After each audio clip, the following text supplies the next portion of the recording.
God, may you make the words of my mouth and the meditations of each of our hearts acceptable and pleasing in your sight. For you are our rock and our Redeemer. Amen. Last week we started looking at the book of James, and we talked last week about how we don't really know exactly who James was. We know that he was probably a pastor, probably a leader of some kind in the early church who had responsibility for spiritual oversight and spiritual care of a congregation or perhaps multiple congregations. And we talked about how his letter was more likely written and sent as a sermon full of teachings to be read by his congregation or his congregations. And if that's the case, then what we've just finished reading this morning is the opening statement that James makes to his people. The very first of his teachings. Consider it pure joy, my brothers and sisters, he says, whenever you face trials of many kinds. This is James' first words, first teaching to his people. And could anything be more unexpected? Could anything be more counterintuitive than to be told that we ought to consider it joyful when we face trials? To consider it an opportunity to rejoice when hardship comes our way. If anything, wouldn't we be more prone to do the opposite? If anything, wouldn't we be more likely not to celebrate, but to grumble, not to celebrate, but to cry out, not to celebrate, but to ask God, why is this happening to me? Why now?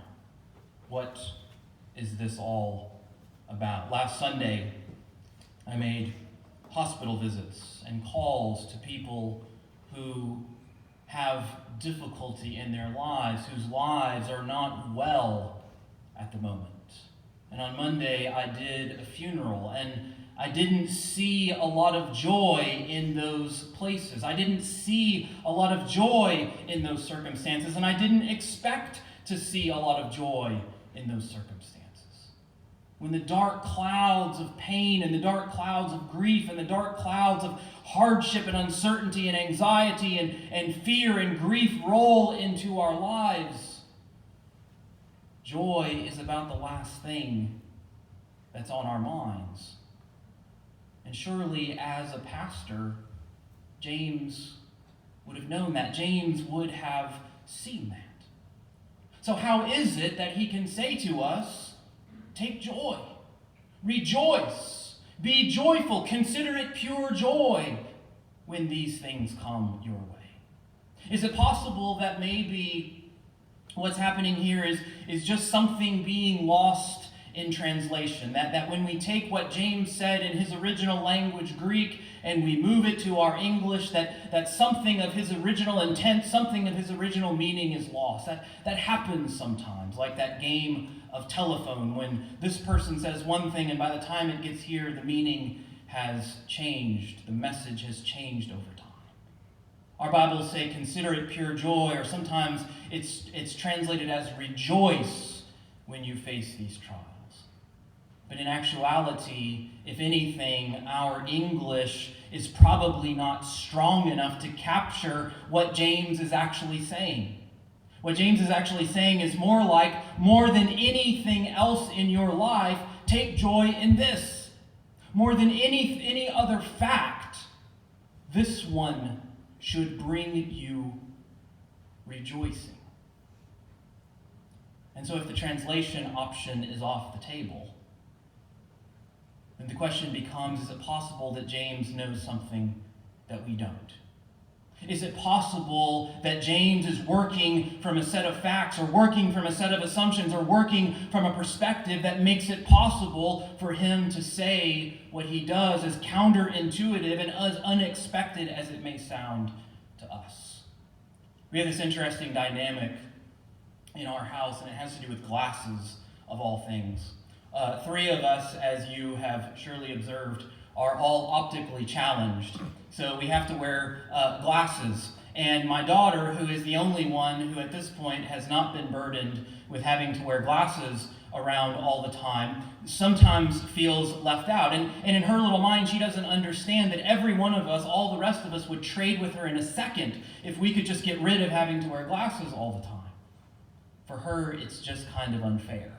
She doesn't understand why the rest of us get to wear glasses, and she doesn't. When James says, consider it pure joy, what he's saying to us is that all of us, in a way, wear a set of spiritual glasses.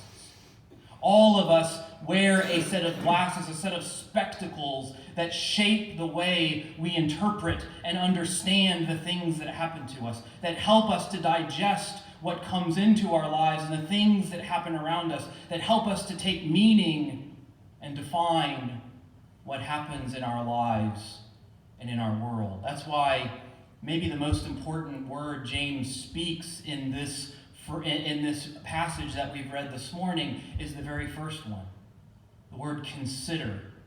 Because what James is saying is that there are many ways, there are thousands of different ways to look at this issue of hardship, to look at this issue of suffering, to look at this issue of trials, to interpret that, to digest that. But here is the one I'm commending to you. Here is the one I'm lifting up to you, James says. As Christians, here is the one that is appropriate for you. Consider the matter from this perspective, he says. That you should consider it pure joy when trials come your way. How so? Why should we take joy in that? Because of what James says next. Because those trials can serve a greater purpose.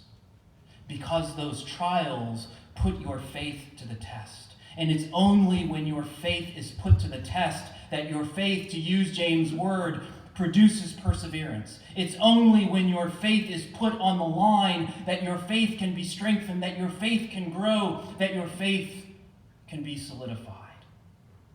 In other words, as unwelcome as those times of hardship can be in our lives. And let's make sure we understand that James is not saying, go out looking for hardship. Go out looking to get sick. Go out looking to lose a loved one. That's not at all what James is saying here. But what he's saying is, as unwelcome as those things can be, they can serve an important purpose in our lives.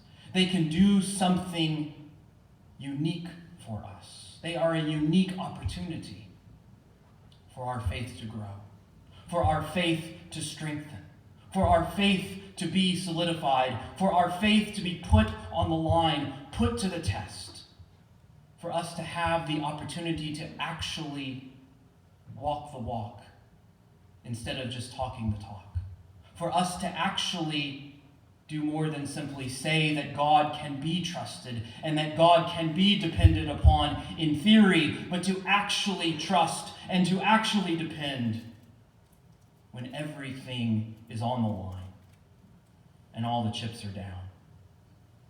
It was the great Presbyterian minister and chaplain of the U.S. Senate, Peter Marshall, who prayed once something to the effect of, when we find ourselves in those times when we wonder why our world is collapsing, why it feels like the sky is falling all around us, in those moments, oh God, help us to remember, remind us that diamonds are only formed under great pressure, and strong trees only become that way by contrary winds. This is the point that James is making for us this morning. That just like that precious diamond only becomes what it becomes after it has been pressed down on by millions and millions and millions of pounds of earth for eon after eon after eon, only after that tree has been battered back and forth by strong, ferocious winds does it come to be the mighty oak tree that we see today. In the same way, it's only as our faith is put on the line. It's only in those times when we truly have to fight to keep our faith alive, when everything in our life would seek to undo it. It's only in those times when our faith can actually grow, can actually solidify, can actually crystallize and become stronger. Consider it pure joy, James says. That's why I like the way that Eugene Peterson translates this passage. Eugene Peterson is the translator of the Message translation of the Bible. And this is how he translates the passage. He says, "Consider it a sheer gift when tests and challenges come at you from all sides, because you know that under pressure, life is forced into the open and shows its true colors." That's the point James is making for us. It's not that we should ever celebrate pain. It's not that we should ever celebrate suffering. It's not that we should ever celebrate the fact of the trial itself.